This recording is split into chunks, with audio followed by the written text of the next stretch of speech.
Este es un evento organizado por la Comisión de Impulso a la Investigación, Innovación y Creación del Departamento de Psicología en el marco del Encuentro Anual de Investigación, Creación e Innovación 2025 de la Pontificia Universidad Católica del Perú. Mi nombre es Miriam Camacho, docente del Departamento de Psicología, y voy a tener el gusto de acompañarles como moderadora en esta sesión. Hoy contamos con un destacado panel de especialistas que compartirán sus investigaciones en torno a la salud mental, los vínculos y el género desde diversas perspectivas. Permítanme presentarles a cada uno de nuestros ponentes. Va a estar con nosotros la doctora Magali Nóbrega, que me acompaña a mi derecha. Ella es doctora en psicología, profesora principal del Departamento de Psicología de la universidad, coordinadora del Grupo de Investigación, Relaciones Vinculares y Desarrollo Socioemocional. Ella es investigadora en psicología del desarrollo, especializada en el desarrollo socioemocional del niño en el contexto de las relaciones con sus cuidadores y de su cultura. Ella también es consultora de proyectos, programas y políticas en desarrollo infantil temprano, así como el diseño, así como en el diseño, perdón, en el diseño y validación de instrumentos de medición cuantitativa del mismo programa. Es ganadora del premio Bowlby Answorth Award 2021, otorgado por el Center for Mental Health Promotion y el New York Attachment Consortium. El tema que ella nos va a presentar el día de hoy es ¿qué sabemos acerca de la salud mental de los padres varones de bebés de 0 a 18 meses? También nos acompaña la magíster Eileen Contreras. Ella es magíster en psicología comunitaria, especializada en diseño y sistematización de proyectos culturales sociales para y desde las perspectivas, las diversas infancias y adolescencias. Ella realiza investigaciones centradas en temas de infancia, arte para la transformación social, participación e interculturalidad. Ella es profesora del Departamento de Psicología de la Universidad Católica y miembro del Grupo de Investigación de Psicología Comunitaria. El tema que ella nos presenta esta tarde es Género, Masculinidades y Salud en el Perú. Por otro lado, también nos acompaña la doctora Nani Piz. Ella es doctora en psicología por la Universidad de Columbia, es magíster en estudios cognitivos en la educación con concentración en desarrollo humano por la misma universidad y es licenciada en antropología por la Universidad Católica. Ella es profesora principal y directora de la Dirección Académica de Responsabilidad Social de la universidad. Es coordinadora del proyecto Ser Adolescente en el Perú, que es un convenio entre UNICEF y la Universidad Católica, y es miembro del Grupo de Investigación en Psicología, Cultura y Género. Es investigadora, especialista en adolescencia, con publicaciones sobre la interacción entre el desarrollo humano y los procesos socioculturales, estrategias para potenciar los procesos de enseñanza-aprendizaje y tratamiento de temas de historia en el aula en sociedades post-conflicto. Además, es actriz y directora de teatro, miembro de otro colectivo teatro. También nos acompaña la magíster Estefanía Urbano. Ella es maestra en estudios culturales y licenciada en psicología por la Universidad Católica, miembro también del Grupo de Investigación Psicología, Cultura y Género. Por otro lado, también tenemos esta tarde al magíster Henry Raúl Guillén. Él es magíster en Desarrollo Humano, en Enfoques y Políticas por la Universidad Católica, máster en Metodología de las Ciencias del Comportamiento y de la Salud por la Universidad Autónoma de Madrid, licenciado en Psicología Social por la Universidad Católica y actualmente es jefe del área de vinculación con el entorno territorial de la DARS y es docente e investigador del Departamento de Psicología de la Universidad Católica. El tema que nos van a presentar estos tres investigadores es la importancia del relacionamiento para el bienestar adolescente, analizando el caso peruano desde el proyecto Ser Adolescente en el Perú. Este evento se va a dividir en dos partes. En la primera parte, los ponentes van a presentar sus investigaciones. Y en la segunda vamos a abrir una ronda de preguntas para el público que desee participar. A cada ponente se le va a notificar, bueno, le vamos a notificar cuando queden 5 minutos para el fin de su presentación y luego se le dará aviso al minuto. ¿Sí? Muy bien. Sin más preámbulo, vamos a dar entonces inicio a estas presentaciones y vamos a invitar a la doctora Nóblega a presentar su exposición. Buenas tardes con todos los que están aquí presentes y también con quienes nos están siguiendo de manera virtual. En realidad, mi presentación del día de hoy trata sobre qué sabemos de la salud mental de los papás de niños, de bebés, en realidad, entre 0 y 18 meses. Y en realidad la primera respuesta es que sabemos muy poco. Entonces, en ese sentido, va a ser más bien más exploratoria y voy a tratar de cubrir diferentes elementos de una investigación que estamos llevando a cabo al respecto. Digamos, pregunta es como compete a la primera parte o a la primera fase de un estudio que nosotros denominamos el proyecto PAPA, que tiene que ver, no viene de papá, pero coincide, pero vamos a ver ahorita por qué, que tiene que ver precisamente con el riesgo de psicopatología perinatal en hombres. Entonces, la idea es que somos un equipo de investigación, ahí está el nombre de todos los integrantes, Olenka, Andrés, Amy, Laura y yo somos parte del equipo en que estamos levantando esta información y el proyecto está en proceso. Voy a presentar los resultados de la primera fase. Entonces, a ver, ¿a qué nos estamos refiriendo con este riesgo de psicopatología perinatal paterna? Hablamos de esto cuando nos estamos refiriendo a la posibilidad que tienen los padres de poder experimentar un trastorno afectivo durante el embarazo o el periodo inmediatamente posterior a lo que podría ser el parto, llámese los 18 primeros meses.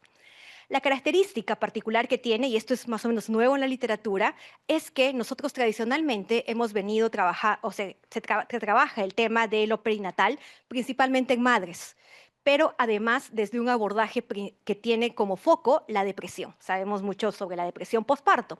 Sin embargo, la particularidad que tiene en padres, y lo dice la literatura reciente, es que esta psicopatología no solamente sería la referente a sintomatología depresiva, sino que incluye otras características como por ejemplo la irritabilidad, el incorporarse en actividades de riesgo, la agresividad, la somatización y la adicción. Entonces, una conceptualización, digamos, de este riesgo perinatal, pero considerando las características particulares de los papás varones. La literatura obviamente dice que en el padre eso tiene como consecuencia una disminución de la calidad de vida, probablemente llegando hasta un riesgo suicida, y para los bebés un menor involucramiento, un comportamiento mental negativo y hostil, lo cual implicaría que tenga efectos en el desarrollo infantil. Entonces, vamos a ver de frente a lo que les decía que es bien exploratorio. Entonces, lo que nosotros hemos hecho en un primer momento es el de poder levantar la información de 406 papás con bebés de estas edades. Lo hemos hecho a partir de la asistencia que tienen a un centro de, digamos, centro materno, centro de cuidado de niños. El nivel de educación, vemos que principalmente tienen educación secundaria. Está ubicado este centro en la zona de San Juan del Urigancho. En ese sentido, el nivel socioeconómico digamos, más prevalente es entre el C y el D. Algunas características de los participantes, más o menos en promedio 31 años, el 87.4% está conviviente o casado, el casi 60% tiene solamente un hijo, la mayoría de ellos trabajan y tienen el trabajo de forma presencial. En relación a los niños, tenemos las edades ahí principalmente entre 0 y 6 meses y entre 7 y 12 y menos de 13 a 17 meses. Y el 53.7 niños varones. ¿Qué otros elementos hemos explorado en ellos? En primer lugar, hemos visto el apoyo que ellos percibían en su rol paterno, recibido desde la pareja, el mayor, 4.57, de la familia extendida, ese 3.71, luego vendría el apoyo que perciben en el trabajo y luego el apoyo de los pares o amigos. Esta es una medida también meramente descriptiva. También tenemos que el 85.2% de estos papás nos dijeron que habían estado activamente involucrados en el embarazo. Entonces se trata de una población bastante comprometida. De hecho, los encontramos en el control de los niños, digamos, llevando o asistiendo con sus parejas a poder ver el control del niño. El 73.7% se dieron y ahí ponemos entre comillas, una licencia postnatal, porque como sabemos, en estos sectores el trabajo formal es, digamos, el que predomina menos, pero ellos se dieron ese espacio, aproximadamente 9 días en promedio que habían disminuido su carga laboral. Esas son las características de ellos. ¿Cómo los medimos? Bueno, el nombre de PAPA viene en realidad por las siglas o el acrónimo de la medición que utilizamos, que es el Prenatal Assessment of Paternal Affectivity. Este instrumento es construido, digamos, en el 2016 por un autor que viene principalmente de Italia, y lo que precisamente trata de recoger son estas características particulares que podría tener una sintomatología perinatal en hombres. incluyendo otros elementos como, por ejemplo, la hipocondría y la somatización, las dificultades fisiológicas, el incorporarse en conductas adictivas o en ciertos comportamientos de riesgo.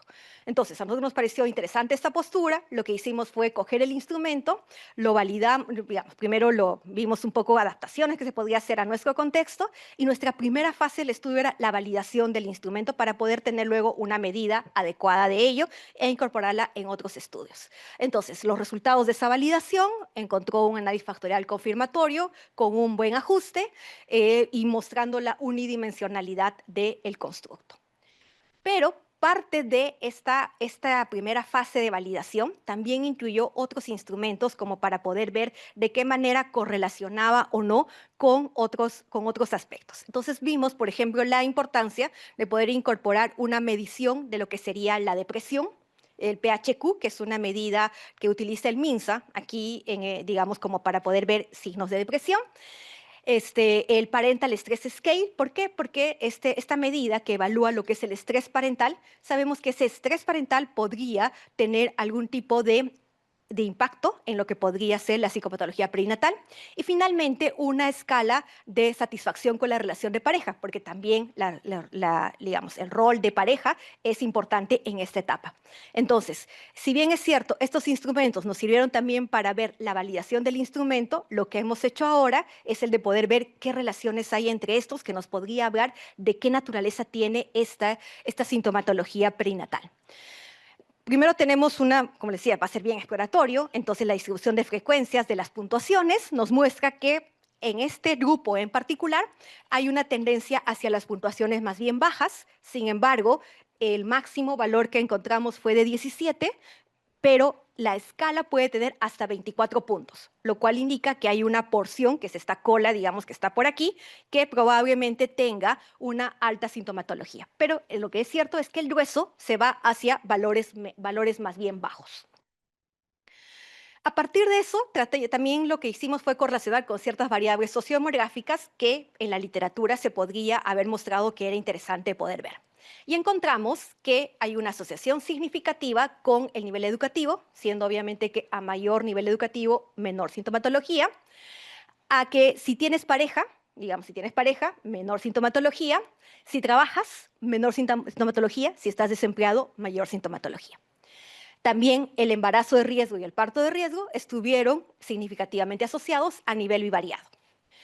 ¿Qué variables no salieron asociadas y que nos parecía que podían haber sido? Es medio independiente de la edad, de que si el padre es primerizo, del número de hijos, como también de la edad del niño, el sexo del niño, si el niño es prematuro, y del apoyo percibido que les mostré hace un momento que había sido evaluado o preguntado en función de que sí recibían de las diferentes fuentes de apoyo. Entonces, lo que hicimos fue aquí ver un poco hacia dónde va, con qué está asociado, y cogimos las variables significativas como para ir construyendo una pregunta de investigación que podríamos, digamos, contestar a partir de esto. Entonces, la primera fue, ¿qué relación hay entre esta sintomatología perinatal así específica de los padres con la sintomatología depresiva, que es el PHQ? Y lo que encontramos es que este PHQ, en primer lugar, como es una medida utilizada por el MINSA, tiene un punto de corte también. Entonces, a partir de ese punto de corte, encontramos que en nuestro grupo, el 76% tenía una mínima sintomatología depresiva, lo cual confirma también los resultados del PAPA. Pero este PHQ está hablándonos de anedonia, estado de ánimo deprimido, alteración del sueño, fatiga, o sea, todo lo vinculado a depresión y no necesariamente los otros síntomas que también estamos viendo en el otro instrumento.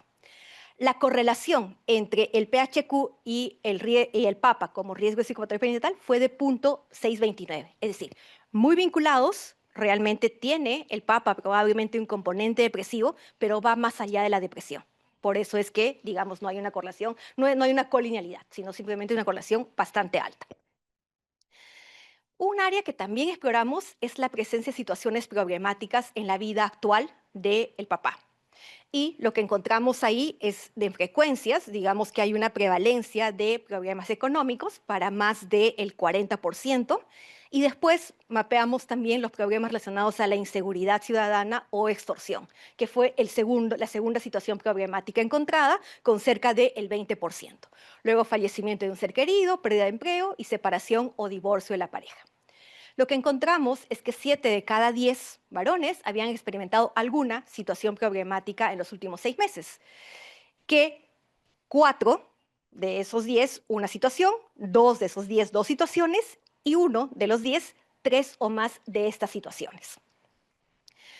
Entonces, y la correlación de estas situaciones problemáticas con el riesgo de psicopatología fue de 0.31, también significativa, lo cual implica que también hay una asociación con esas dificultades de la vida diaria.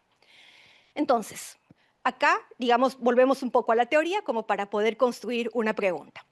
En la literatura se indica que algunos factores que podrían explicar la presencia de este riesgo de psicopatología perinatal son los factores sociodemográficos, variables del embarazo y parto, los problemas actuales, la crianza del niño y la relación de pareja. Y es sobre la base de estos 5 factores que decidimos, digamos, que hicimos los análisis. Entonces, ¿qué hicimos para eso? Lo que hicimos fue comenzar a hacer regresiones por pasos. Primero colocando solo sociodemográficos y luego ir añadiendo los diferentes elementos. Entonces, en un primer paso de la regresión, para poder explicar este riesgo de psicopatología perinatal, encontramos que los 3 sociodemográficos que estaban asociados de manera variada continúan manteniendo su significancia en la asociación. Es decir, solo considerando los sociodemográficos, tanto el nivel educativo como estar o no con pareja, como trabajar o no, se encuentran asociados a lo que podría ser este riesgo de psicopatología perinatal, pero eso se explicaba solamente el 4% de la variabilidad en este riesgo. Si a esos factores le añadimos el embarazo de riesgo y parto de riesgo que habían salido asociados, resulta que acá no están asociados. Es decir, parecería que entre los factores sociodemográficos y las variables del embarazo pesan más los sociodemográficos para poder explicar este riesgo de psicopatología. Pero ahí tenemos también un 7% de la varianza explicada.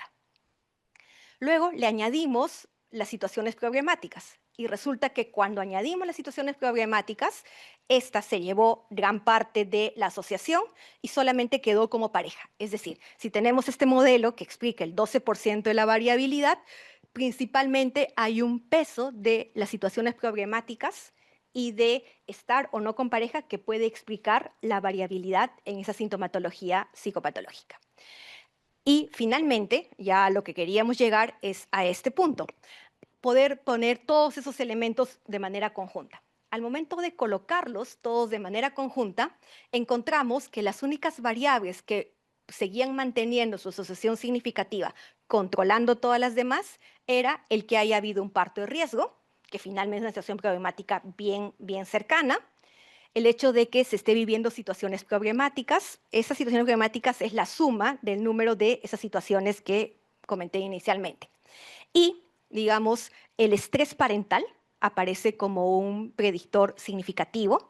¿Qué es el estrés parental? El estrés parental nos referimos a cuando el padre puede tener la sensación de que las demandas que le implican la crianza del niño sobrepasan los recursos que puede tener. Es decir, ahí hay un estrés que está dado principalmente por la crianza de este niño en particular. Eso está significativamente asociado. Lo mismo sucede con la satisfacción en la relación de pareja. Padres que sienten o que reportan una mayor satisfacción en su propia relación de pareja, eso actuaría como un factor, entre comillas, voy a decir, protector del riesgo de psicopatología perinatal. Pero la satisfacción en el rol del padre no funciona como tal. Entonces, ¿qué tenemos aquí como resultado? Y otro detalle antes de poder ver el resultado, es que este modelo explica el 23% de la varianza. Antes estábamos con un 7 o 12% y acá duplicamos el porcentaje de la varianza. ¿Qué quiere decir esto? De que en realidad este malestar emocional, esta dificultad para poder, digamos, tener una vida funcional o lo que podríamos denominar un problema de salud mental en los padres en este periodo de 0 a 18 meses, para este grupo en particular, está asociado a que hayan habido dificultades en el parto de su pareja, pero principalmente a las otras situaciones problemáticas del contexto y también a elementos relacionales que suceden al interior de la misma familia. Ese es, digamos, como el resultado que tenemos hasta aquí. Perfecto. Entonces, como conclusiones a lo que queremos llegar. Como les decía, la pregunta es, ¿qué sabemos de esto? Sabíamos poco, ahora sabemos un poquito más, pero todavía no suficiente. Pero creo que sabemos lo necesario como para comenzar a plantear la idea de que la salud mental del padre en el periodo perinatal es también, o puede ser también considerado un problema de salud pública. ¿Por qué? Más allá de la prevalencia, recordemos que nuestra muestra es una muestra particular, una muestra comprometida, una muestra que está asistiendo. No sabemos qué pasa el resto, pero en esta muestra hay indicadores de que hay un riesgo importante a considerar dentro de esa psicopatología y todo el impacto que puede estar teniendo en el desarrollo del niño. Pero también a partir de los datos no cualitativos, de las preguntas que hemos ido haciendo, pero no necesariamente medición, podemos ver lo siguiente, que ese rol del padre surge en un contexto de tensiones entre el deseo de involucrarse y las limitaciones que su rol demanda. ¿Por qué decimos eso? El 83.4% estuvo involucrado durante el embarazo, ¿no es cierto? Lo cual está muy bien. Pero al mismo tiempo, la mayoría de ellos, casi el 50%, tiene problemas económicos. Entonces, ahora el involucramiento con el niño ya le supone una mayor carga económica, lo cual lo desvincula de aquello que quiere estar vinculado. Entonces, hay una tensión, digamos, que no, lo estamos viendo en esto a partir de esos datos, pero ya vamos reiteradamente en un estudio previo también ir encontrando eso, de que en realidad aquí hay esa tensión entre lo que ellos quieren y lo que tienen que hacer, porque es la principal preocupación que tienen es lo económico y para ello lo que tienen que hacer es trabajar y el trabajo simplemente lo que va a hacer es retirarlos de ese rol paterno. Otra conclusión que podríamos sacar es que el periodo perinatal no es una etapa de vulnerabilidad solamente para las mujeres, que en los hombres también, existe esta vulnerabilidad, pero que tiene particularidades de las cuales aún se sabe poco y es necesario seguir investigando. Por ejemplo, quisiéramos saber cuál es el real impacto que puede tener esto en el desarrollo infantil del niño. Y justo esa es la segunda fase de nuestro estudio. También otra conclusión que podemos sacar es que este riesgo de psicopatología perinatal del padre no solo surge de factores individuales, sino de contextos relacionales, como el rol que tiene de la pareja en el contexto, digamos, familiar, el rol como padre cuidador, este estrés que siente como este estrés parental, lo que indica es que no tienen las herramientas necesarias para hacer frente a las demandas que la crianza de un bebé, de un niño chiquitito, supone, y también de múltiples presiones como las situaciones problemáticas que experimenta el padre. Por estas tres razones, creemos que se va justificando el hecho de que esto comience a moverse como un problema también inherente a la salud pública. Para nosotros, digamos, ¿qué continúa ahora? En la fase 2, que precisamente estamos recolectando la información, acá están Laura y Facundo y Amy que trabajan activamente en ello, es que lo que nosotros queremos hacer, ahora que tenemos ya validado el instrumento, estamos recogiendo información de las variables que están, digamos, como solamente en blanco. Entonces ahora lo que estamos viendo es este riesgo de psicopatología, cómo se asocia con la calidad de la relación que se establece con el niño, a nivel de afectos, a nivel de interacciones. También queremos ver cómo se vincula con el involucramiento entendido como la participación del padre en tareas del cuidado diario y finalmente ver si es que eso tiene o no tiene implicancias en las dificultades socioemocionales de estos bebés. Entonces, hacia esto vamos tratando de ir completando este panorama. Ya para terminar, y porque Miriam ya está por mostrarme la última, es que consideramos que hay muchas limitaciones en el sentido de que trabajar con 400, decir algo a partir de 400 padres es poco, pero créanos que también es mucho, porque esos 400 padres, uno a uno, acá está el equipo que es testigo de eso, ha costado, digamos, levantar la información, pero creemos que a pesar de esas limitaciones, a pesar de que no se consideran muchas variables y todo lo demás, el aporte que tiene este estudio es que visibiliza la salud mental de los padres varones, aún poco considerada en general en las políticas de salud y de cuidado que tradicionalmente han sido diseñadas desde la maternidad. Eso en primer lugar. En segundo lugar, de que creemos que el estudio integra la dimensión de género en la comprensión de este riesgo de psicopatología perinatal, tratando de relevar las particularidades y una explicación a partir de estas presiones masculinas que siente el varón en la sociedad como para poder hacer frente a su rol. Creemos que también brinda una evidencia local con rigor metodológico, no solo a nivel de la medición con el instrumento que ya hemos validado, sino también a partir de mostrar que hay una necesidad de crear condiciones más bien estructurales para que pueda emerger una paternidad comprometida desde una perspectiva de género más bien inclusiva. ¿Qué puntos de intervención específicos, digamos, podemos ver?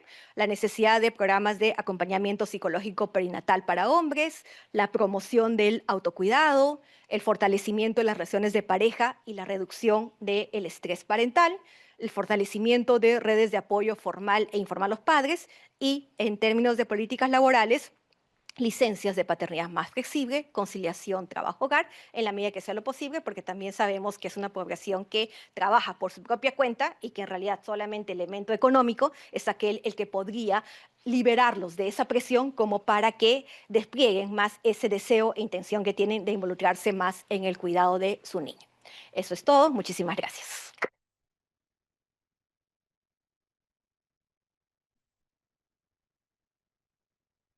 Muchas gracias, Magali, por tu exposición. A continuación, cedo la palabra a Eileen Contreras. Gracias.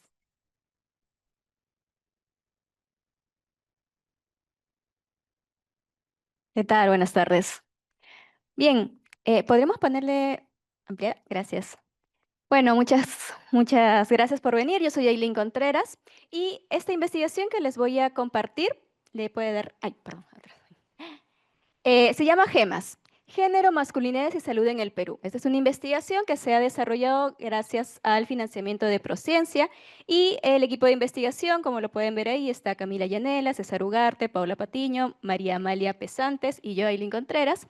Eh, Hemos desarrollado esta investigación a raíz de muchos vacíos que hemos visto acerca de cómo estamos enfocando el género en este análisis hacia la salud y la atención.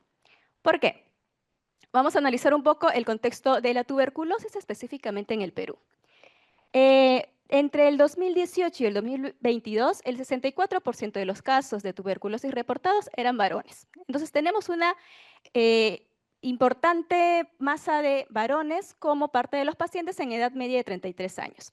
Sin embargo, a nivel global, la evidencia muestra que la salud de los hombres tiende a ser peor que las mujeres. Y cuando nosotros hacemos un análisis de género desde la perspectiva de género aplicado a la salud, tiende a enfocarse en las mujeres principalmente, no tanto en los varones. Sin embargo, es importante también ver que la comparación con las mujeres, los hombres utilizan menos los servicios de atención primaria a pesar de que hay una accesibilidad geográfica al igual que las mujeres. Entonces, nos empezamos a preguntar por qué se da. ¿Qué hace que los varones tiendan a no buscar atención médica y principalmente en enfermedades como la tuberculosis, que además tiene un estigma social específicamente? Entonces, hay ciertas poblaciones a las que se les atribuye la enfermedad de la tuberculosis. Y aquí es importante también analizar el constructo de masculinidades, que buscan promover comportamientos poco saludables, ¿no? Esta mirada del hombre es fuerte, el hombre no se enferma, el hombre no busca atención, el hombre no busca cuidado, el hombre puede por sí solo. Y puede ser una de las principales razones por las que no buscan acercarse. Y también ser identificado como una persona enferma es contrario al ideal de ser un hombre fuerte. Entonces, sabemos también que hay muchos estudios en Latinoamérica enfocados en el impacto de la tuberculosis y también hay varios estudios enfocados acerca del acceso a la salud en varones. Sin embargo, pocos en tuberculosis, principalmente se da en diabetes, por ejemplo, los estudios de pesantes. Entonces, este tema ha sido ignorado en este campo específico que intersecta género, pero también clase, también aspectos sociales. Y existe la necesidad de comprender cómo las actitudes y valores asociados a la masculinidad influyen en la búsqueda de las atenciones. Entonces, nuestras preguntas de investigación iban centradas en esto. Así que buscamos como objetivo contribuir a producir evidencia que permita diseñar estrategias de promoción de salud, principalmente enfocados en los centros de salud, como centros de salud en donde se pueden ubicar en cada uno de los distritos, que es donde nosotros nos vamos a generar, y que puedan disminuir brechas de género y el acceso a la salud, pero también con esta mirada interseccional, no solo enfocándonos en que el problema es un análisis de género, sino también un análisis de clase. Entonces, el estudio es bastante amplio, es un estudio mixto, que implica un componente cuantitativo desde el análisis de registros de programas nacionales de control de TV y el Registro Nacional de Defunciones, pero también un análisis cualitativo. En el análisis cualitativo hemos realizado entrevistas semiestructuradas en 3 actores importantes: usuarios de salud que no tienen tuberculosis, usuarios de salud que tienen tuberculosis y personal de salud de la estrategia de tuberculosis. Cada puesto de salud tiene un espacio específico de atención a la tuberculosis, que tiene un equipo además multidisciplinario, y nos hemos enfocado en ellos principalmente. Los resultados que yo les voy a presentar a continuación es acerca del personal de salud. Y también importante señalar es que estos son resultados preliminares. Acabamos de terminar las entrevistas, así que es un primer acercamiento y van a encontrar más preguntas que respuestas. Así que siéntanse libres de seguir preguntándose conmigo. Primero, el análisis de las entrevistas con personal de salud refleja una amplia, compleja y trama de percepciones sobre cómo las construcciones de género nos llevan a las trayectorias de atención y adherencia. Principalmente, atención, cómo las personas, los varones, buscan la atención, qué hace que los motiva a buscar la atención. Pero no solo podemos quedarnos en que lleguen a la atención, que se adhieran, que pueda haber una adherencia y culminen el tratamiento. Entonces, hemos descubierto que las construcciones de género tienen mucho que ver, pero también hay otros elementos que no teníamos previstos.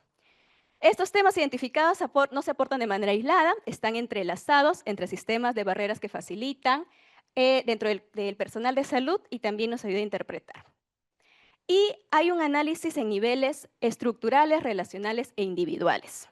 Hemos encontrado que hay desde cómo los roles de género y condiciones sociodemográficas configuran barreras materiales desde lo estructural, desde el nivel relacional, cómo el estigma, redes de cuidado y vínculos terapéuticos median este acceso, y a nivel individual, cómo las construcciones de masculinidad o feminidad se incorporan a comportamientos y conductas de salud. Entonces, podemos ver también que se ve en varios niveles. El primer tema que ha emergido, justamente roles de género y busca de atención a la salud. Esta es una de las citas que nos decían, ¿cómo yo voy a tener tuberculosis? La primera negación. Primero, porque la tuberculosis está asociado a cierto sector de la población. ¿Cómo yo puedo tener tuberculosis si yo sí me alimento bien? ¿Cómo puedo tener tuberculosis si yo no soy pobre? ¿Cómo yo voy a tener tuberculosis si no tengo este estigma de ser un drogodependiente, por ejemplo? Entonces, muchas de las personas que entrevistamos, lo primero que nos decían era que no buscaban atención porque había una negación. Pero no era una negación solo asociada al género, sino también asociada a las cargas sociales que tiene la enfermedad. Había una resistencia al diagnóstico y también una automedicación creyendo que era una simple gripe. Esta idea de que no era nada grave. Había una demora en la búsqueda de atención por creerse fuertes, y algo que nos pareció bastante interesante es que, como les decía, había un equipo multidisciplinar que ellos deben pasar cuando son diagnosticados, que pasan por psicología, nutrición, asistencia social y también obstetricia. Entonces, muchos de los hombres se negaban a pasar por obstetricia o se negaban a pasar por psicología. Y ahí también remarcaba un poco este enfoque de género, ¿no? Por ejemplo, una de las citas nos decía, el hombre tiene otro punto de vista, más machista. ¿Cómo yo voy a tener tuberculosis? Tienen esa idea, nos decía el personal de salud. Hay que reconocerlo. Algo interesante también era que muchos varones que nosotros entrevistábamos también se metían dentro de este paquete. No hay que reconocerlo. Nosotros, los varones, tenemos cierta resistencia, tenemos cierta negatividad. Como hombre también te hablo. A veces me duele esto que el otro, pero cuando ya estoy bien mal, ya te dije, ahí están. Buscan estar aún peor para poder llegar. Pero, ¿qué hace entonces esto? Esta percepción no emerge del vacío. El personal identifica atributos específicos como, por ejemplo, invulnerabilidad percibida. Nos creemos inmortales, decían ellos. Decían el personal de salud. También había un orgullo y autosuficiencia. Ellos se creen autosuficientes, les cuesta pedir ayuda. Hay una priorización de hacerse fuertes, se hace fuerte o qué sé yo. Pero algo importante dentro de todo esto que nos manifestaban es que el personal de salud identificaba estas conductas, pero solo 2 de las 15 entrevistas que realizamos lo llamaba como orgullo masculino o lo llamaba machismo como tal. El resto describían estas conductas y podrían interpretarse como expresiones de orgullo, pero no lo asociaban al machismo o no lo asociaban conceptualmente. Entonces, esto es un elemento importante porque si bien identifican estas conductas, no hay una construcción dentro del personal de salud de que esto está asociado a conductas de género.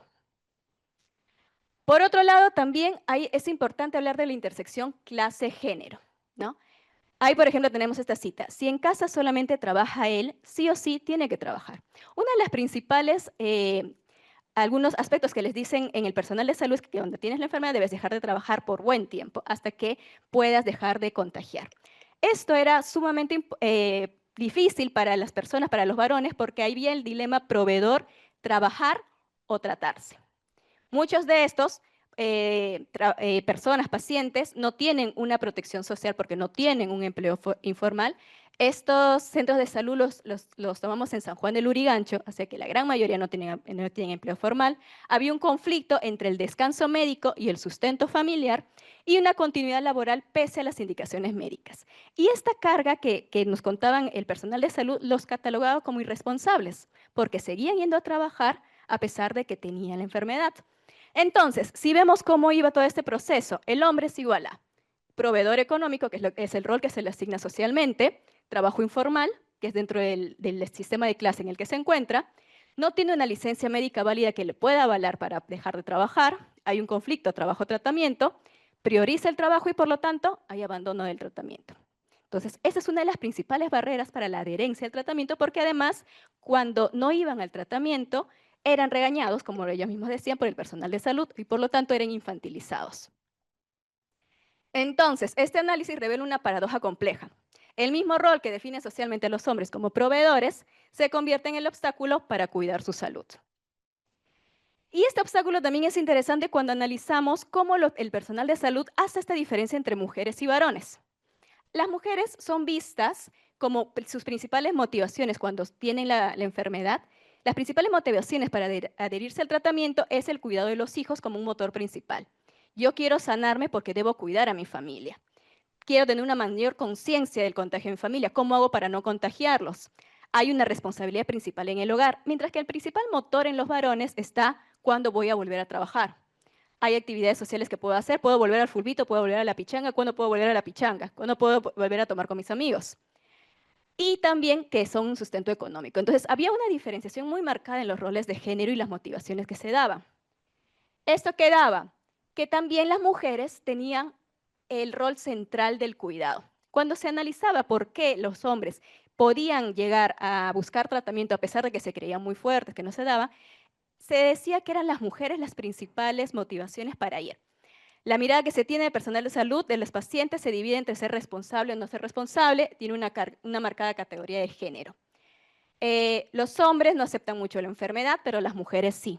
¿Por qué? Porque las mujeres son las principales cuidadoras. Aquí es importante porque podemos ver cómo el personal de salud hace esta diferenciación entre el buen paciente y el mal paciente y que está ligado un poco al rol.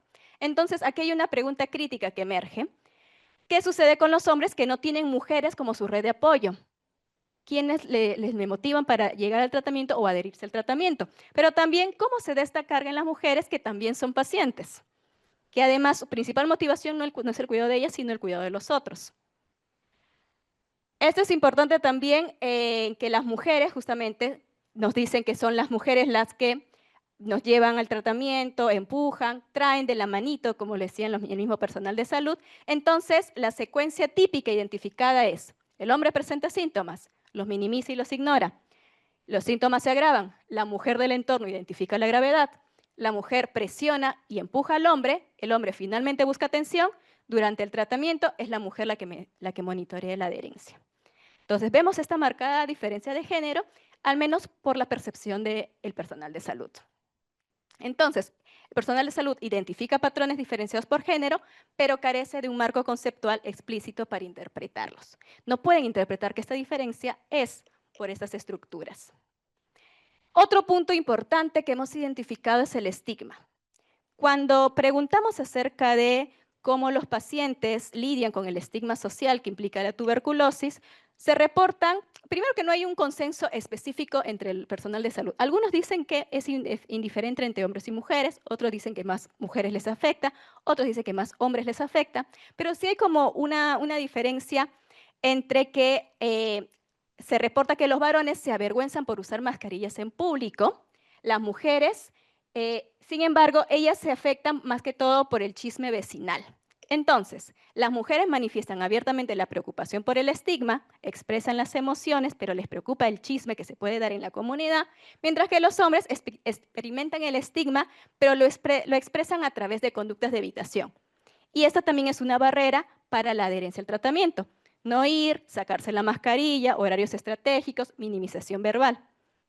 Como lo dice en esta cita, el varón le afecta más vergüenza. Como es hombre, lo van a buscar sus amistades, ¿no? Más este entorno específico. Entonces, ¿qué ocurre con el estigma? Y también acá nos empezamos a dar algunas preguntas. ¿Cómo el estigma también es sostenido por parte del sistema de salud? Por ejemplo, cuando nosotros íbamos a cada uno de los espacios de atención de tuberculosis, siempre los espacios de tuberculosis son los más alejados y los más escondidos. Puede tener también una estrategia para poder alejar en otros espacios, pero también es porque hay un estigma dentro del mismo sistema de salud acerca de la tuberculosis. Incluso el personal de salud nos contaban que muchos eran castigados y siendo derivados al área de tuberculosis. Entonces, ¿de qué manera el estigma también está siendo sostenido por parte del mismo sistema? Y esa es nuestra pregunta crítica. Entonces, otro punto importante es la relación terapéutica y estrategia relacional. Si hay todas estas barreras, todas estas dificultades que ya hemos visto que tiene que ver con el género, pero también tiene que ver con la clase, este tema emerge como una respuesta adaptativa. ¿Cómo hace el personal de salud para poder lidiar con estas dificultades? Primero, manifiestan un trato humanizado como eje. Muchos dicen que su principal estrategia de adherencia al tratamiento es estar atentos, estar previsto a lo que necesitan, poder ayudarlos, poder darles un seguimiento específico, pero muchas veces este tipo de trato también tiende a ser muy paternalista. Tiende a ser como que yo veo si eres un buen o mal paciente, yo veo si me haces caso o no, yo veo cuándo te regaño y cuándo no, y esto también tiende a quitarle agencia al paciente. También hay una gran supervisión. Por ejemplo, muchos utilizan los videos y las videollamadas en el caso de que los pacientes no vayan porque el paciente con tuberculosis debe ir al centro de salud todos los días a recibir la pastilla. No les dan las pastillas para que se las lleven y ellos deben ver que se las toman. Entonces, hay algunas adaptaciones que se dan, pero estas adaptaciones tienen que ver mucho con la discrecionalidad del mismo personal. Y también manifiestan una contención emocional como una compensación afectiva. Pero aquí es importante que estas estrategias dependen, primero, de la voluntad individual del personal, segundo, que hay una sobrecarga laboral en el mismo personal, y tercero, hay una ausencia de protocolos institucionalizados. Entonces, la atención y las estrategias tienden a ser muy individuales y no se pueden homogenizar como un protocolo continuo, y lo cual no lo hace sostenible. Así que, acá hay algunas conclusiones a las que ya llegamos en este primer espacio, pero como pueden ver también hay muchas más preguntas que conclusiones. Una de las primeras conclusiones a las que podemos llegar es que las actitudes asociadas a la masculinidad, orgullo, negación, vulnerabilidad, obstaculizan la detección de la salud y principalmente la adherencia. Y también hay una responsabilidad familiar por parte de las mujeres como un factor protector, pero también hay un motor de cumplimiento y tratamiento por parte de los hombres. Sin embargo, ¿de qué manera está relacionado el personal de salud con la estigmatización de la tuberculosis? Con las mismas indicaciones que se les dan y el mismo trato paternalista que se le brinda al paciente. ¿Cómo se desarrolla la discrecionalidad del personal de salud y de qué manera influye en esta atención recibida?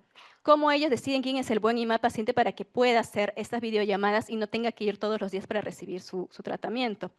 ¿De qué manera la individualización de la salud, eres buen paciente o mal paciente, se ve afectado en el trato que reciben los pacientes y por lo tanto se convierte en un obstáculo más en la atención a la salud? Y cómo estos factores de vulnerabilidad están siendo estas barreras de atención. Estas son algunas de las principales preguntas que también nos estamos haciendo para seguir profundizando en el tema en el siguiente análisis de la segunda fase que nos queda. Muchas gracias. Perfecto. Bien, muchas gracias, Eileen, por tu exposición. Ahora invito a la doctora Nani Piz, Estefanía Urbano y Henry Guillén a que inicien su exposición. ¿Sí? Adelante. Bien, buenas tardes con todos y todas. Disculpen la tardanza, estaba justo dictando hace un, un ratito. Podemos ir a la siguiente, por favor. Está el control por ahí. Bien, mi nombre es Henry Guillén. Justamente soy parte del proyecto Ser Adolescente en el Perú, donde justamente estamos con Nani Piz, Estefanía Urbano, Rafaela de la Puente y Dominic Rosales. Y justamente la investigación que les queríamos presentar hoy es una investigación que estamos reflexionando ya constantemente, porque parte justamente de un sentido común que es una representación social errada sobre la adolescencia, que tiene que ver con que el adolescente se distancia de sus familias, prefiere la vinculación con sus pares y termina siendo el principal entorno de relacionamiento, cosa que vamos a ver que al menos en este caso no se cumple de esa manera y rompe una representación social errada. Por ende, hemos tratado de llamar esta presentación la importancia del relacionamiento para el bienestar subjetivo adolescente, justamente analizando el caso peruano desde el proyecto Ser Adolescente en el Perú. Un poco de contexto rápidamente. Ser Adolescente en el Perú es un proyecto de investigación que justamente parte por contribuir a llenar un vacío de información respecto a las adolescencias peruanas, porque son diversas. Este proyecto empezó el 2019 con un financiamiento de UNICEF a través de un convenio con la Universidad Católica, y luego hemos buscado justamente diferentes espacios para poder seguir continuando con esta investigación, a la cual igual hasta el momento seguimos analizando algunos de los datos. Hemos realizado un estudio cualitativo el 2019, otro el 2022, y a través del 2023 en adelante ya hemos estado realizando estudios cuantitativos, justamente buscando ir confirmando algunos de los resultados que hemos exploratoriamente ido identificando, ¿no? Para el 2023, como les digo, hemos desarrollado un estudio cuantitativo a partir de un instrumento que hemos construido a partir de los datos cualitativos del estudio. Y justamente tenemos un proyecto en marcha que lo que va a buscar ya es transitar hacia explorar cuál es la situación de la adolescencia tardía. Básicamente, ser adolescente hasta su etapa 3, hemos estado centrándonos en la adolescencia temprana y ahora estamos justamente tratando de transitar un poco más hacia adolescencias, digamos, que ya han acabado la educación básica, ¿no? Un poco una línea de tiempo del proyecto Ser Adolescente en el Perú, tal como les comenté. Empezamos el 2019, entrevistamos a 66 adolescentes de Lima, Cusco y San Martín. Cada entrevista abordó todo ese conjunto de variables, alrededor de 14 variables. Evidentemente no todas se hicieron en una sola sesión, tuvimos 3 sesiones de entrevista con cada participante. Y a través de eso tuvimos, como ustedes ya conocerán algunas, la colección de libros Ser Adolescente en el Perú. El año 2022 justamente reflexionamos sobre, estábamos en un contexto de pandemia y la idea era ver un poco si podíamos encontrar nuevamente estos adolescentes, y justamente postulamos un financiamiento, logramos ganarlo y pudimos contactar nuevamente con algunos de estos adolescentes que les entrevistamos prepandemia, para explorar un poco cómo era su vivencia de la adolescencia en un contexto en el que estaban justamente de retorno a las clases también. Y abordamos también algunas de las variables que abordamos en la primera fase. A través de estos 2 estudios cualitativos, ya la siguiente misión que nos vimos como proyecto toca abordar también de manera cuantitativa, buscando también generar algunas tendencias mucho más amplias, y empezamos justamente esa tarea tan difícil de construir instrumentos psicológicos centrados en la adolescencia. Entonces, justamente hacia el año 2023 pudimos acceder a un financiamiento del Vicerrectorado de Investigación, y a través de una muestra de 600 adolescentes de Lima, Cusco y San Martín también buscamos explorar algunas de las variables que exploramos en la primera etapa de ser adolescente, y para esto construimos algunos instrumentos ad hoc, sobre todo los que están más vinculados con la parte de relacionamiento. Y para el año 2024, que estamos en proceso, es ya transitar a esta adolescencia tardía, que ya acabó el colegio y que, bueno, está desperdigado tanto en la educación superior como en otros espacios educativos y no educativos también, que es la realidad del país en realidad. Un poco ya para empezar con por qué queríamos presentarles este estudio, ¿no? Justamente durante la primera etapa de ser adolescente tuvimos esta gran pregunta, ¿no? ¿Cuáles son, que justamente lo presentamos el año pasado, qué cosa valoran las y los adolescentes y cómo conciben su felicidad y su bienestar? Entonces hicimos un estudio cualitativo donde básicamente la gran pregunta que le hicimos a las y los adolescentes: imagina una persona que vive en tu mismo contexto, está en tu misma situación, tiene tu misma edad, pero te dice que le va bien en la vida y se siente feliz por ello. Y a través de eso las y los adolescentes nos empezaron a dar diferentes dominios, ¿no?, que son priorizados para ellos y ellas, y justamente los fuimos identificando también en el contexto post-pandemia. ¿Qué es lo que sucede aquí? Que es una parte interesante. Bueno, empiezan a emerger resultados vinculados con lo económico, lo educativo, la salud por la pandemia, pero algo transversal es lo relacional. El relacionamiento termina siendo una variable sumamente importante prepandemia y pospandemia para las y los adolescentes. Y cuando hablábamos del relacionamiento, no es el relacionamiento únicamente con sus pares, que es lo que intuitivamente pensaríamos por la etapa, sino que hablan también de un buen relacionamiento con sus padres, o quien cumple el rol de cuidador o cuidadora, y con sus docentes. ¿Por qué mencionamos a los docentes? Porque en muchos contextos las y los docentes terminan siendo una fuente de soporte que cumple más allá de las funciones académicas en la escuela. Entonces, para estos adolescentes cumple un rol central. Entonces, ahí teníamos ya una primera señal de por qué es importante abordar el relacionamiento separando estos diferentes entornos, porque cada uno cumple una función diferente. Luego, justamente acá hay algunos de los resultados que identificamos sobre estos dominios. Y justamente este año también nos publicaron un siguiente estudio que ya tiene que ver con, ya sabemos cuáles son las dimensiones que valoran estos adolescentes, entre ellas está el relacionamiento. Luego también hicimos otras preguntas que tenían que ver, ya, ¿te interesa el vínculo con tus cuidadores, con tus pares y con tus docentes? ¿Qué implica ese vínculo? Entonces les hicimos una pregunta a estos adolescentes, imagina una situación hipotética de una persona que está en su vecindario y se lleva muy bien con sus papás o quien cumple ese rol. La misma pregunta se lo hicimos sobre sus pares y la misma pregunta sobre sus docentes. Entonces lo que pudimos identificar fue una serie de expectativas que tendrían que darse en este vínculo, ¿no? Por ejemplo, transversalmente, lamentablemente en el Perú sucede esto, que no exista violencia. Hablaban también de calidad de tiempo, hablaban de realizar actividades en conjunto, pero lo curioso es que cada entorno tiene una expectativa distinta. Yo no espero lo mismo de mis amigos o de mis amigas, no espero lo mismo de mis padres o de mis madres o quien cumple ese rol, y no espero lo mismo de mis docentes. O sea, cada entorno cumple un rol diferenciado y eso creo que fue uno de los hallazgos más interesantes que tuvimos porque cada uno de estos roles es complementario. Entonces, como vimos previamente, teníamos por qué era importante el relacionamiento para ellos y ellas, y finalmente, qué esperan de estos entornos. Eso lo tenemos de una información más cualitativa, digamos. Entonces, dados dos estudios cualitativos, uno antes y otro después, durante el proceso de pandemia y retorno a las clases, confirmaban ya que el relacionamiento es central. Y confirmaban además que el relacionamiento tiene una particularidad con cada uno de estos entornos.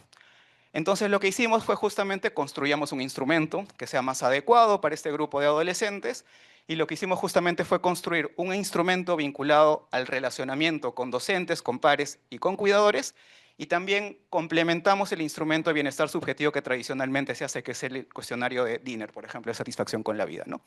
Entonces, la necesidad fue acceder a una muestra mayor para ver un poco cómo funcionaban estos instrumentos y también ver si había una suerte de confirmación de estas ya intuiciones que teníamos de la investigación cualitativa. Construimos un instrumento ad hoc para abordar estos vínculos. Y también hay una cuestión muy latente aquí, que ya lo vimos también el año pasado en el encuentro, es que mucha de la evidencia sobre adolescencia no se basa en voces de adolescentes. Entonces está centrada mucho en una visión adultocéntrica, los adultos terminan siendo quienes determinan qué es lo importante para las y los adolescentes, y lamentablemente son quienes definen la política pública, ¿no?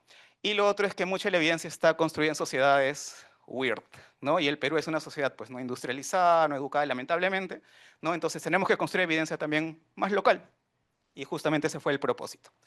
Este es un poquito el modelo que estuvimos evaluando. El relacionamiento lo hemos evaluado a través de dos variables. La primera de ellas es la conectividad social, que es una variable que se mide mucho en estudios de pobreza multidimensional, y lo que busca básicamente es evaluar, yo tengo unas expectativas de relacionamiento y cuántas de estas están siendo satisfechas o no. Entonces, para eso construimos una escala de conectividad social con familia, específicamente con cuidadores, una escala de conectividad social con pares y una escala de conectividad social con docentes.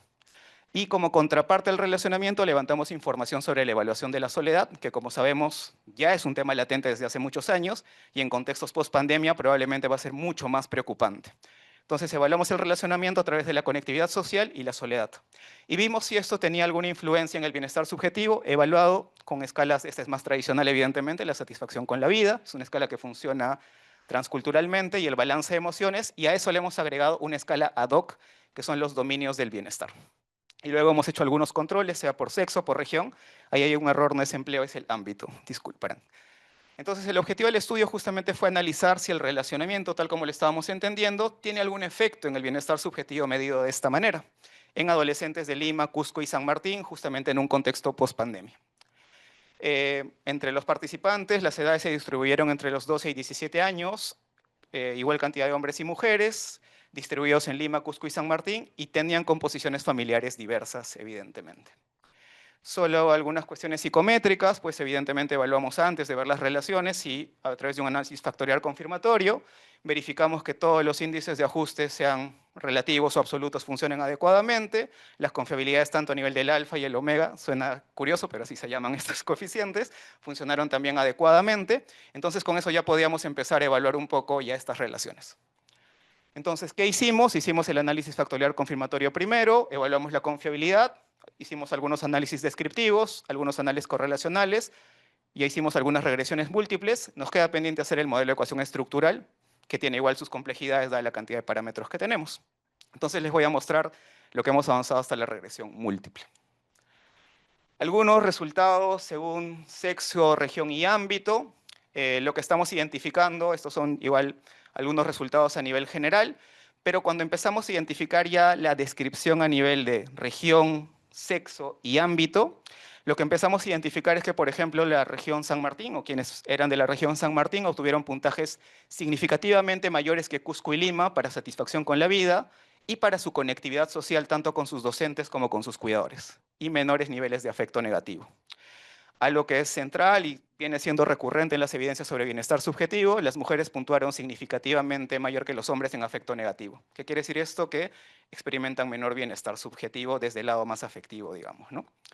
Los hombres, en contraposición, puntuaron significativamente mayor que las mujeres en su satisfacción con la vida, en su afecto positivo y en los vínculos con su familia. Y se obtuvieron puntajes significativamente mayores en la conectividad con docentes en estudiantes rurales. Y esta es una particularidad dado que en Ser Adolescente, en la parte cualitativa, justo cuando entrevistamos a adolescentes de Cusco y San Martín rural, encontraban mucho en el vínculo con sus docentes una valoración muy fuerte porque terminan generando espacios de respuesta a nivel de soporte y acompañamiento mayores que sus familias, porque sus familias tienen muchos deberes y realmente, lamentablemente, ocupan muy poca cantidad de tiempo con sus hijos e hijas. Entonces el docente termina ocupando un rol adicional al que tradicionalmente está siendo adjudicado. Entonces por eso también esa es una potencial explicación de lo que estábamos identificando aquí. Esta es una escala que creamos justamente a partir de las cosas que valoraban las y los adolescentes para sus vidas. Creamos una suerte de indicadores de dominios del bienestar adolescente, como cuán satisfechos se encuentran con su salud física, cuán satisfechos se encuentran con su salud mental, con sus características físicas, porque sabemos que en la adolescencia las características físicas son un elemento relevante, cuán satisfechos están con sus logros académicos, con su forma de ser, con su agencia, que quiere decir la libertad para tomar decisiones, con las normas dentro del hogar, la alimentación, la situación económica, la vivienda donde viven y la seguridad en su comunidad. Ahí tenemos algunos resultados generales, pero quería ir también a la parte más específica, ¿no? ¿Qué sucede? Y nuevamente, tal como en los resultados previos, San Martín obtuvo puntajes significativamente mayores que Cusco y Lima, casi para todos los dominios del bienestar. Luego, Lima obtuvo puntajes significativamente menores que Cusco en la situación económica y en la seguridad, en su comunidad o barrio. Estamos viviendo una situación de inseguridad latente y alarmante en Lima como capital. Entonces esto probablemente sea un efecto también de arrastre de eso. Y finalmente, que es algo que lamentablemente también es transversal a diferentes estudios, los hombres puntuaron significativamente más alto que las mujeres casi en todos los dominios del bienestar, ¿no? Eso probablemente tenga explicaciones a nivel cultural. Hay enormes cargas también mayores hacia las mujeres que a los hombres, hay una distribución desigual de los roles. Ahí estamos viendo cuáles son las líneas también para la discusión de esto. Luego ya quisimos evaluar un poco, ya yendo igual al objetivo de la investigación, cuál es realmente el efecto que puede tener el relacionamiento en el bienestar. Hicimos un modelo de regresión múltiple tratando de plantear algunos controles a nivel de contexto. Y aquí quería ir un poco sobre los efectos en cada uno de los componentes del bienestar, tal como lo hemos visto, ¿no? En el caso de la satisfacción con la vida, ¿qué se encuentra? Se encuentran efectos directos de la conectividad social. Entonces, la manera en cómo evalúan el vínculo con sus cuidadores y con sus docentes impacta en el bienestar subjetivo en el caso de la satisfacción con la vida. Y la soledad tiene un efecto inverso, ¿no? En el caso de las emociones positivas, se encuentran efectos directos nuevamente de la conectividad social con cuidadores y pares y efectos inversos de la soledad. Y en el caso de las emociones negativas, se identifican efectos inversos de la conectividad social y efectos directos de la soledad, que es igual algo esperable un poco a través de la literatura. Sobre los controles, bueno, el sexo incide en la satisfacción con la vida y en las emociones positivas, mejores resultados para los hombres, y en el caso del ámbito hay mejores resultados hay peores resultados en términos de las emociones negativas en el ámbito rural. algunos efectos más específicos en el caso del sexo, por ejemplo, y vamos a ver ahí cuán transversal se hace la conectividad social con los cuidadores, ¿no? La conectividad social con los cuidadores predice mayor satisfacción con la vida transversalmente, sean hombres o mujeres. En el caso de las mujeres, la conectividad social con sus docentes y con sus cuidadores predice menor emocionalidad negativa y la conectividad social con cuidadores predice mayor afecto positivo. En el caso de las regiones, la conectividad social con sus cuidadores predice mayor bienestar en general, tanto satisfacción con la vida como las emociones. La conectividad social con sus docentes predice menor bienestar, puede ser un efecto protector. Y la conectividad social en el caso de San Martín con docentes predice menor afectividad negativa y con pares también mayor afecto positivo.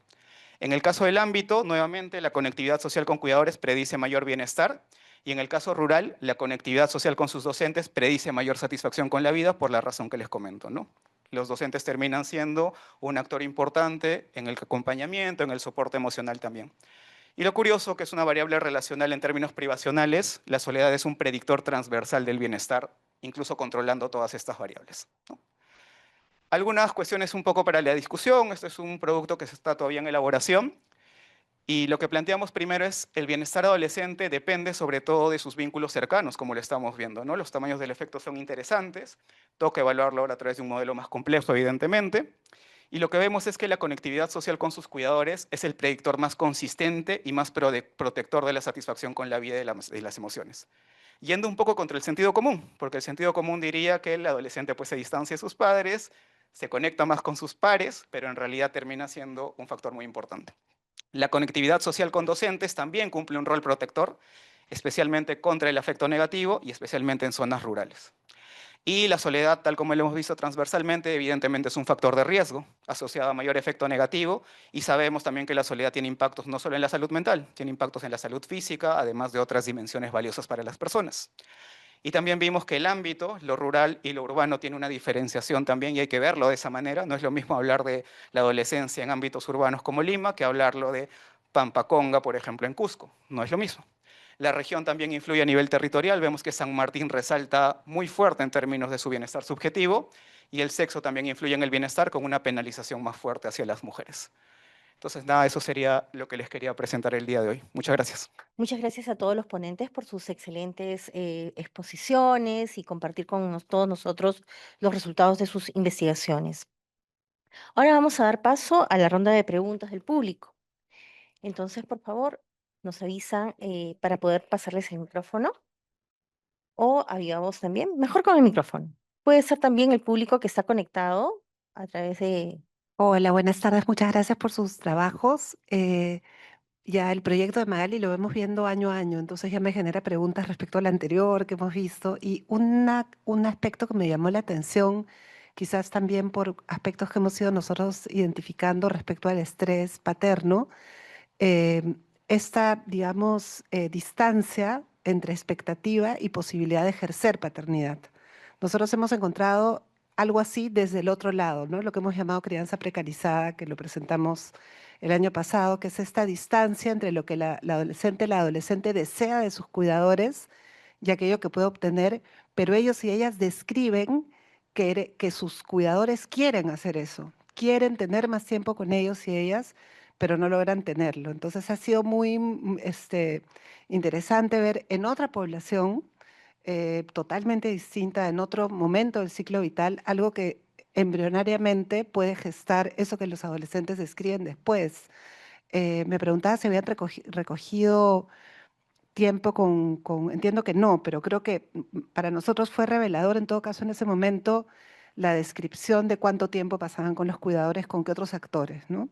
En todo caso, coincido que es un tema de salud pública, donde además terminan, bueno, ya cuando los vemos nosotros más grandes, terminan ellos teniendo que encontrar los criterios para poder justificar por qué sus cuidadores hacen eso y no son malos, ¿no? Entonces encima termina siendo una carga muy fuerte sobre la mente de los adolescentes. Nada, quería compartir eso y si puedes contarnos un poquito más de esa distancia entre el deseo y lo que logran alcanzar, ¿no? Gracias. Claro.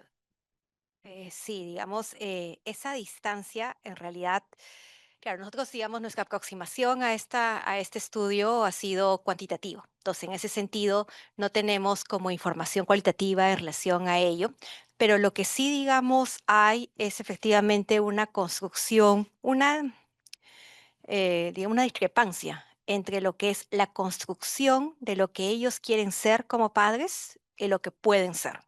Y en realidad eso, digamos, no es solamente de este estudio, nosotros lo venimos recogiendo.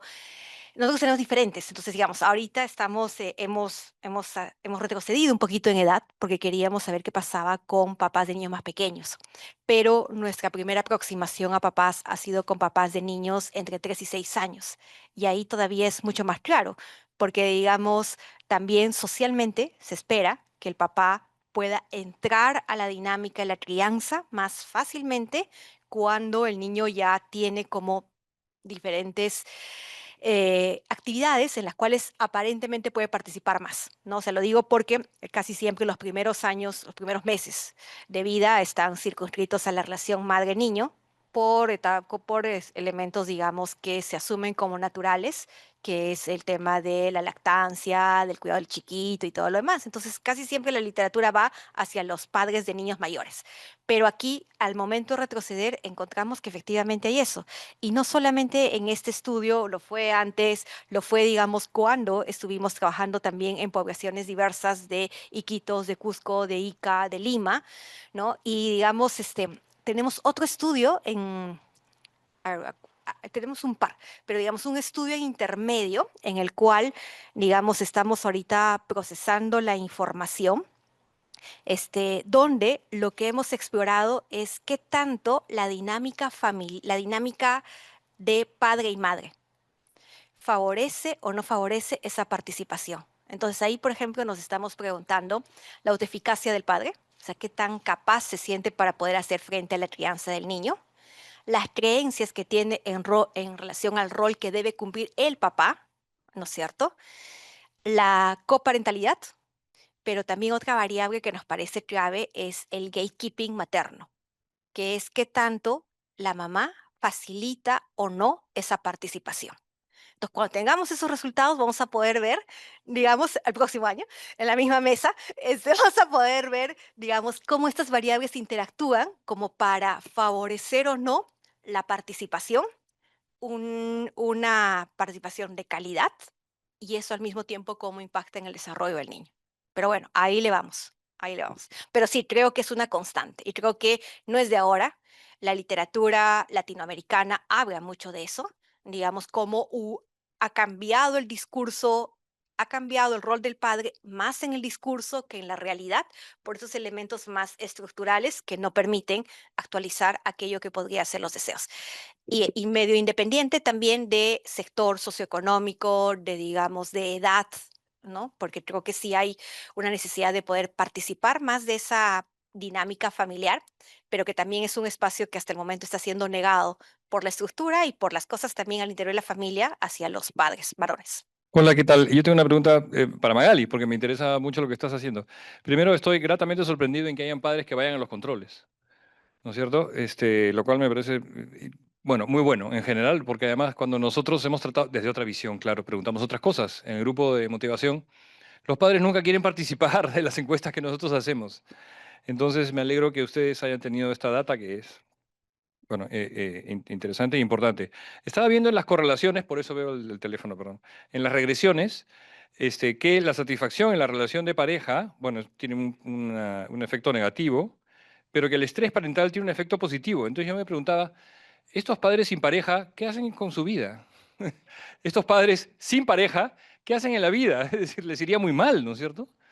Porque claramente, ¿no? Entonces me preguntaba si esto tiene que ver un poco con lo que Ailín decía sobre el rol que pueden tener hombres y mujeres en la casa, porque finalmente es probable que el papá vaya, bueno, no sé si es probable, pero bueno, es posible, en fin, que el papá vaya con la mamá a estas atenciones porque tiene cierta consideración para la mamá, pero él se siente mal si finalmente, o sea, él no se siente buen padre si finalmente no está acompañando a su esposa en el rol que supuestamente le toca, ¿no?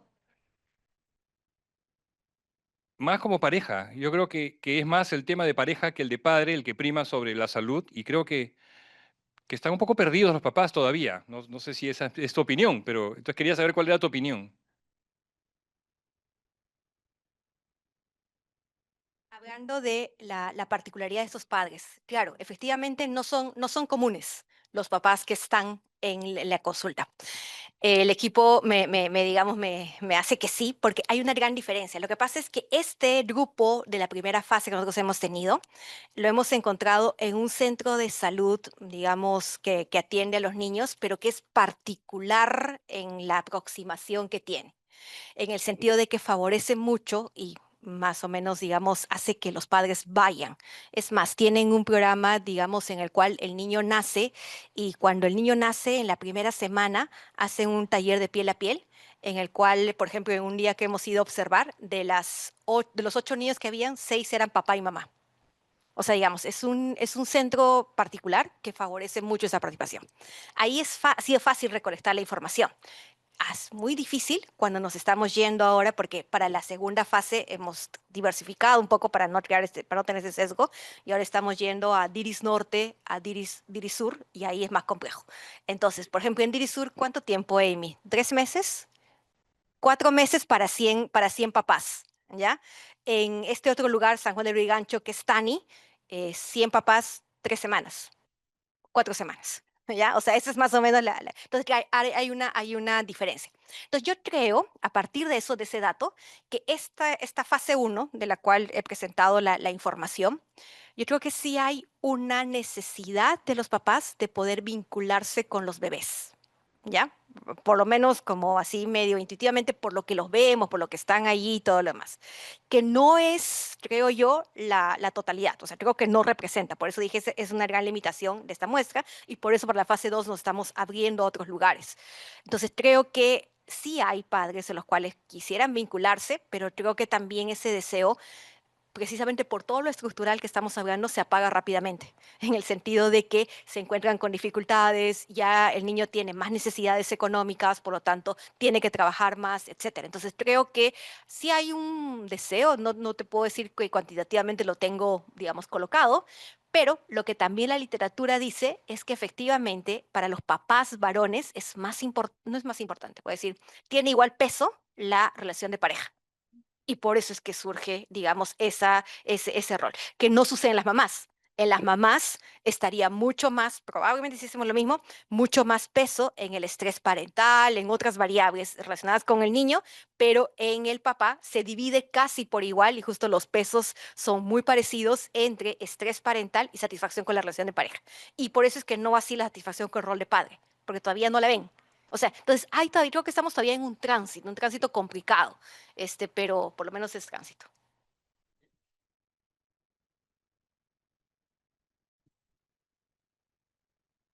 Muy bien, ¿alguna otra pregunta del público?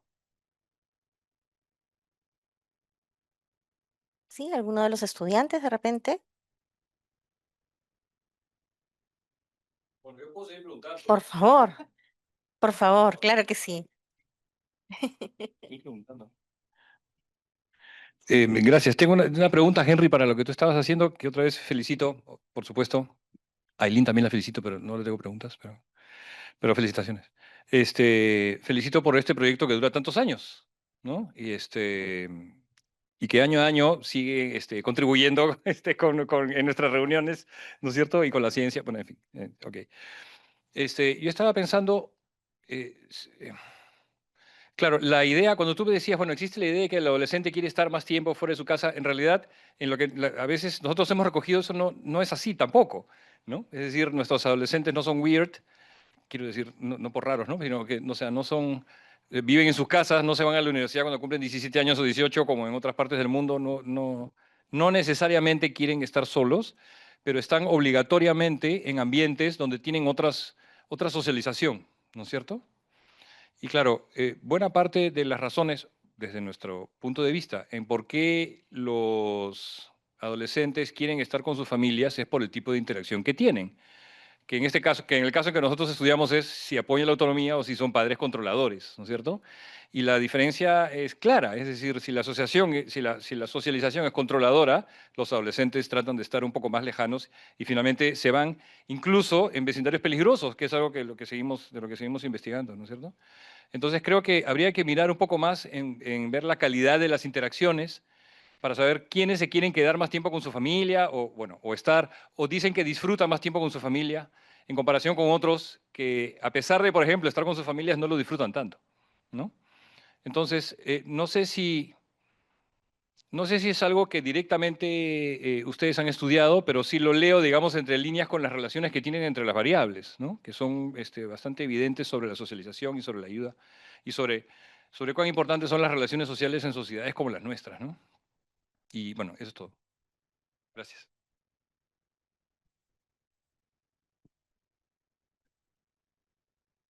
De repente para comentarte rápidamente también, Rafael, sí, o sea, de hecho nosotros, uno de los artículos que nos han publicado recientemente, elabora en detalle un poco cuáles son las expectativas de relacionamiento que tienen estos estudiantes a nivel cualitativo con sus cuidadores y con sus pares. De hecho, en el libro que es el prepandemia está también con el rol docente, ¿no?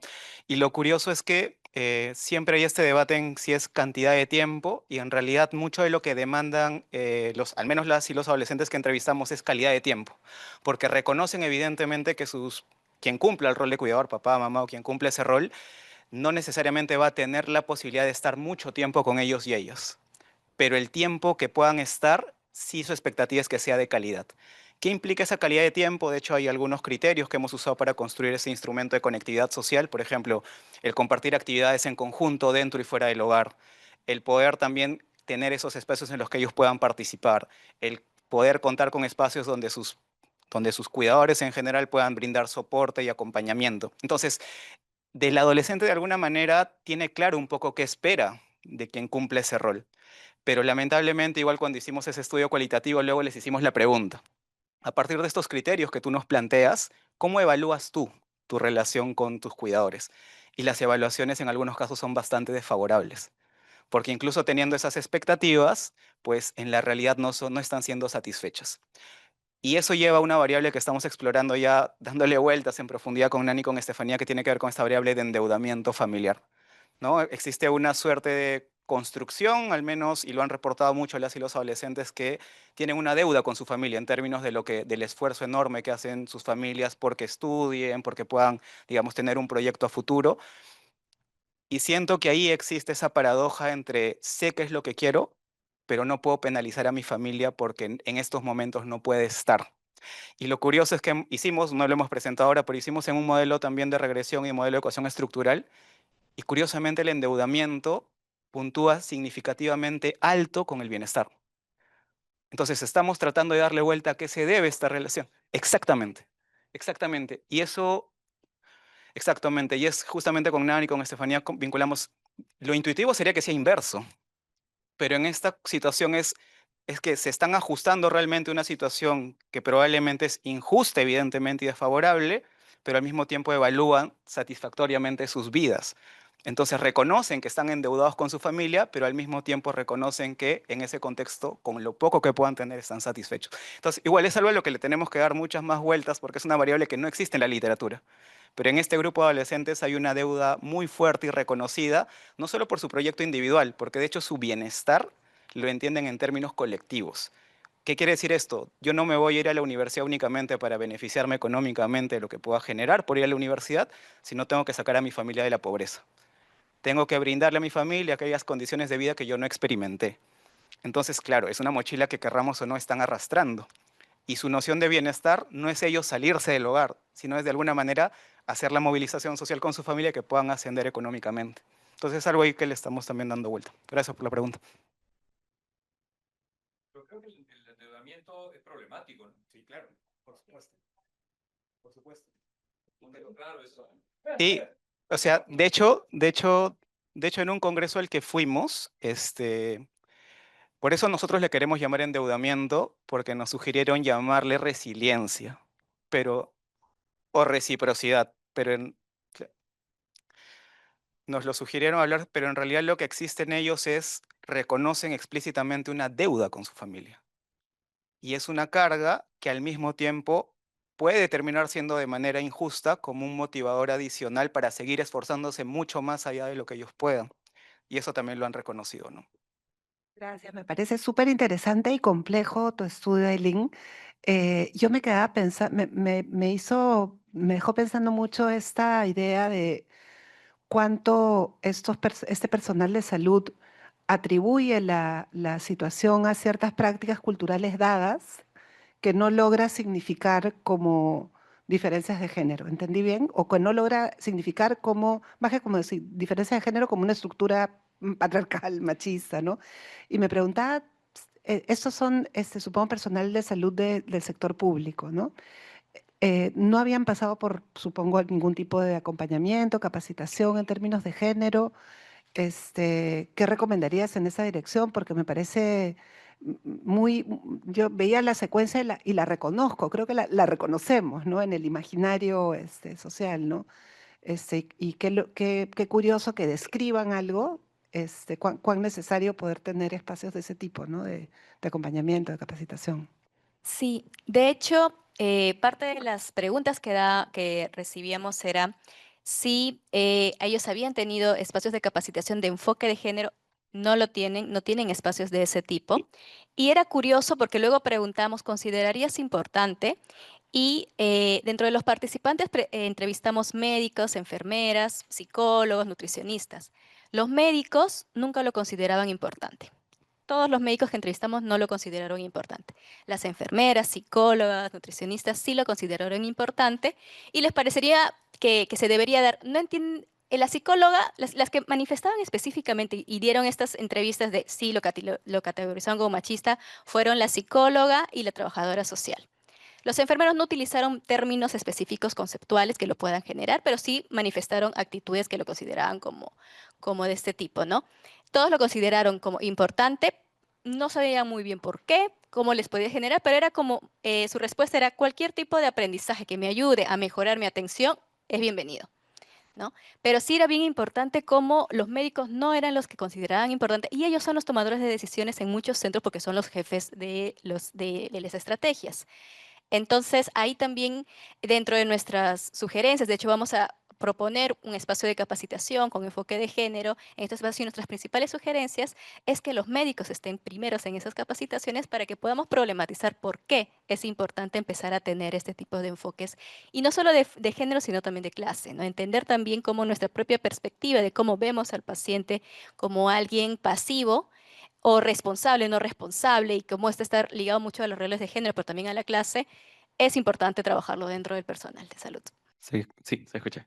En realidad las tres ponencias me parecieron súper interesantes. Me quedo mucho con lo de Aileen porque yo, es una investigación muy pequeña, obviamente, pero hice una investigación sobre la correlación entre masculinidad hegemónica y la búsqueda de ayuda psicológica en hombres. Y sí, bueno, suelen salir esos resultados de que los hombres no acuden a centros de ayuda de salud en general, mucho menos la psicológica, como podrán ver. Em, y nada, me ponía a pensar mucho en el rol también de los encargados de los servicios de salud, médicos, todo el personal de salud, y cómo estas dinámicas también influyen en la adherencia o no, también teniendo en cuenta esta diferencia de género y clase. En cuanto al género, me pareció súper interesante estas dinámicas paternalistas que quizás muchas veces obstaculizan la búsqueda de ayuda, la búsqueda de ayuda y la búsqueda de servicios de salud en hombres, porque claro, me imagino yo que un hombre puede llegar a pensar que eh, él quizás sabe un poco más sobre su propia experiencia, entonces esto de tratarlos como el buen paciente o el mal paciente quizás no corresponde con este rol de yo tengo que tener un control sobre mi cuerpo y sobre mi experiencia. Y también sobre clase, me ponía a pensar mucho, no sé si solo me quedé con eso y lo empecé a sobrepensar, pero no tenía en cuenta que el tratamiento es ir hacia el centro de salud y todos los días recibir una pastilla y cómo, o bueno, el tratamiento y cómo me ponía a pensar también cómo influía en los mismos hombres que también tienen como este rol proveedor y que trabajan muchísimas más horas al día y también cómo se intersecciona con la clase y realmente si es posible tener estos espacios constantes que requieran eh, una o sea, que requieran toda esta disposición, pero es que no es disposición, sino todo este tiempo que muchas personas tampoco tienen por las condiciones y las situaciones en las que viven. Entonces, sí, me parecía súper interesante esta intersección. Y, bueno, no sé si pregunté algo o dije algo, pero bueno. No, pero está genial porque nos ayuda a problematizarlo más. Como les dije, nosotros tenemos más preguntas que respuestas en esta fase de la investigación también. Pero justo esto que dices es algo importante y es la razón por la que nosotros decidimos hacerlo con tuberculosis. Porque tuberculosis es una enfermedad que tiene una carga social, ¿no? Muchos otros tratamientos no les piden al paciente que vaya todos los días a recibir y que te den tu manita y quiero ver cómo tomas la pastilla. Lo tiene tuberculosis porque tuberculosis está visto como una enfermedad de clase baja. Y yo no confío en las personas de clase baja porque sabrá Dios lo que van a hacer con las pastillas, ta, ta, ta, ta. Si yo les doy, no lo van a hacer. Tengo que ver que lo toman para asegurarme de que hay una adherencia. Esa es la mirada desde la adherencia al tratamiento.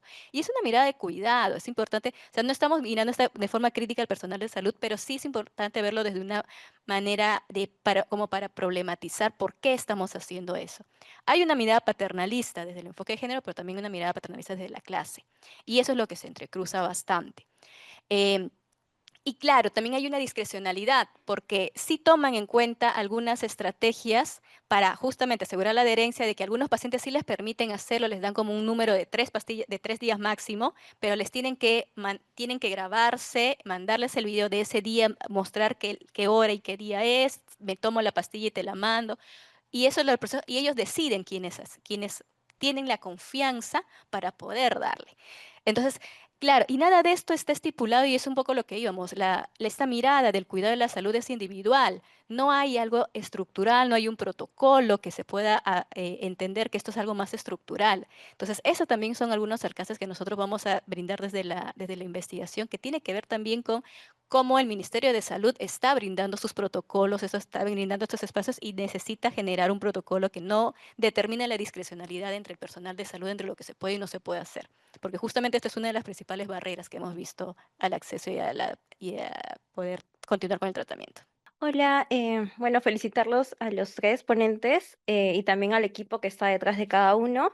Y yo tenía una pregunta más que todo para Eileen y era, lo he apuntado, por eso estoy leyendo, y era, me he preguntado si es que han encontrado diferencias en cómo este varón con TBC se relacionaban con el personal de salud, si es que era hombre o si era mujer, si es que han encontrado estas diferencias, porque yo también me imagino que en esta construcción de masculinidad pueda ver como a la enfermera como, me puede ver débil, ¿no? Ante esta situación que me está pasando. Dentro de lo que nosotros hemos entrevistado, primero eran menos varones que mujeres los que hemos entrevistado.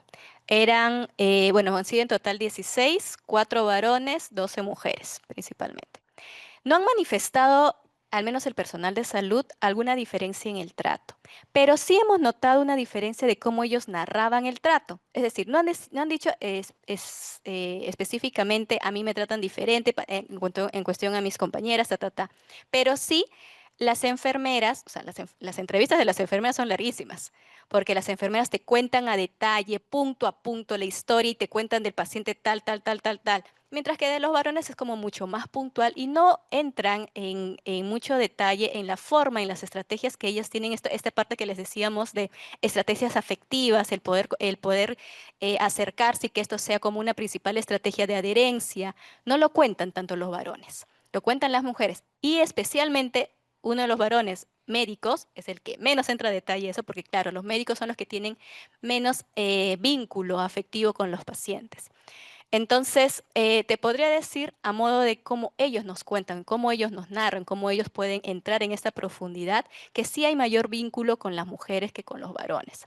A pesar de que los varones sí tienen, especialmente si son enfermeros, ahí también entra mucho el rol, porque los enfermeros, el equipo de enfermeros era quienes tenían vínculos más profundos con los pacientes, porque son quienes les hacen seguimiento constante. El equipo multidisciplinario y los médicos no, los ven cada cierto tiempo, cada 2 meses quizás. Los enfermeros son los que están todos los días detrás de ellos para asegurarse este tratamiento, ¿no? Y las mujeres son las que tienden a poder generar estrategias más vinculares. Entonces, te puedo ir, al menos hasta el momento, que todavía no hemos profundizado tanto en las entrevistas, dar respuestas desde ese lado. En la línea de investigación, salud y bienestar, la doctora Nóblega, a través de una investigación cualitativa, qué sabemos acerca de la salud mental de los padres varones de bebés de 0 a 18 meses, nos ha compartido hallazgos relevantes respecto a la salud mental de los padres de bebés menores de año y medio, en particular el mayor riesgo de psicopatología asociado a situaciones estresantes. Y por otro lado, la satisfacción en la relación marital como factor protector en la salud mental del padre. Estos resultados ponen sobre la mesa que la salud mental perinatal no es solo un tema de madres, que se requiere dirigir las políticas de salud mental al bienestar mental de ambos padres, como un modo de atender la salud integral de toda la familia y el desarrollo de los hijos. Asimismo, nos lleva a la necesidad de implementar intervenciones preventivas para asegurar que la transición a la paternidad sea un periodo de crecimiento y no de crisis. Mientras que en la misma línea de investigación, la magíster Contreras abordó el tema género, masculinidades y salud en el Perú, a través de una investigación cualitativa que contribuye también a las políticas de salud pública, comprendiendo la injerencia de la construcción de la masculinidad en los comportamientos de búsqueda de atención médica y continuidad del tratamiento antituberculoso en hombres peruanos en un distrito de Lima metropolitana. Entre los hallazgos preliminares se alude a la procrastinación del control de esta enfermedad específica por anteponer los deberes laborales, entre otros importantes aspectos. De tal manera que se sugiere la necesidad de una formación integral dirigida al personal de salud que incluya temas de género, interacciones más empáticas, así como determinantes sociales que contribuyan al acceso a la salud de manera más equitativa y fomentar la adherencia terapéutica. Por otro lado, en la línea de investigación Psicología, Cultura y Género, la doctora Piz, los magíster Guillén y Urbano, a través del tema, analizando el caso peruano desde el proyecto Ser Adolescente en el Perú, habiendo diseñado un cuestionario integrado y empleado análisis descriptivos y modelos de regresión, estimaron la relación de variables como conectividad social, soledad y bienestar subjetivo en 600 adolescentes de 3 regiones durante el segundo año del retorno a la presencialidad escolar. Sus hallazgos ponen de relieve la importancia de la conectividad social con cuidadores y con pares para el bienestar subjetivo. Es importante destacar el tamaño muestral bastante grande y sólido que ha implicado esta investigación, así como el trazo que marca para futuras investigaciones que aborden la adolescencia peruana desde perspectivas contextualizadas y de interacción. Bien, en nombre de la Comisión de Impulso a la Investigación, Innovación y Creación del Departamento de Psicología, y el Vicerrectorado de Investigación de la Pontificia Universidad Católica del Perú, agradecemos a todos nuestros invitados por compartir sus conocimientos y experiencias y les invitamos al público a también asistir a la segunda mesa redonda, Creatividad, Salud Pública y Vida en Reclusión, que se realizará el día martes 28 a la misma hora en esta misma aula polivalente a 100. Agradecemos nuevamente la presencia de cada uno de ustedes, su valioso tiempo, y los invitamos a disfrutar del coffee break preparado para ustedes. Muchas gracias y que tengan una excelente tarde.